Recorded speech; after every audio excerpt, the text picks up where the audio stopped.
tayong gusali sa Cainta Rizal ng reklamo ng mga residente. Ayon sa petisyon na nilagdaan ng mahigit 30 residente ng Pasco Compound, wala man lang daw kasing safety net ang 4 na palapag na building na itinatayo. Napag-alaman din nila na wala pala itong building permit. Ilang beses na umano itong inilapit sa City Hall, pero wala umano silang napapalang aksyon. Narito po ang kanilang sumbong. Ang concern namin dito, yung safety. Ang second concern, yung legality ng kanilang ginagawa. Malaking effect sa amin. Unang-una, yung aming katahimikan dito sa bahay. Magkaroon ng lindol. Biglang bumagsak yan, mag-collapse.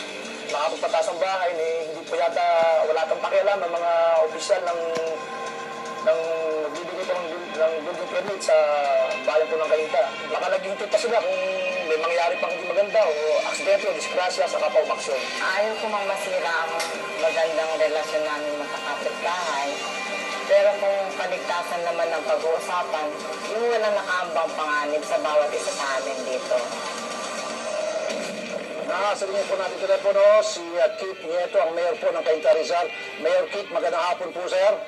Good afternoon po, Sir Rusty. Napakinggan ko nga po yung conversation ninyo. Opo, sir. I think time, no, siguro, just to put things in the proper perspective, no? Kasi itong mga kontratistang ito, Yes, sir. matitigas ang ulo, kahit na meron na sila mga closure or stoppage order, they don't want to follow, no?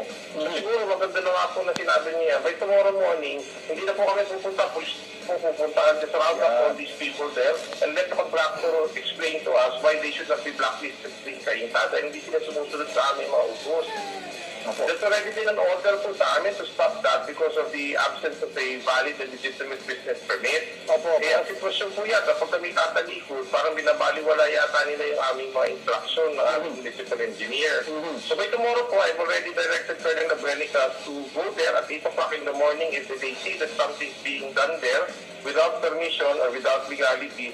Siguro mas maganda po ma-round up at masampulan lang namin dito na dapat tutod sila kung ano talaga yung dapat namin alis-tutulin.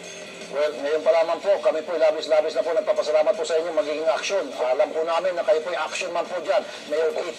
Okay. At malaking bagay rin po na umaabot po sa amin yan yung mga reklamo po nila nang sa ngayon mas mabilis po namin ma-actionan yung problema. Because the kind of big town po ito na marami po kami dapat na matingnan. No? So there's a lot of help po kami for me.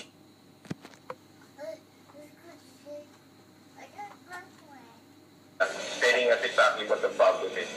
Sobrang thank you po, Mayor Kit Nieto, Cainta Rizal. Mayor, mabuhay po kayo, Mayor, sir. Thank you po. Maraming salamat sa ating tubayin po.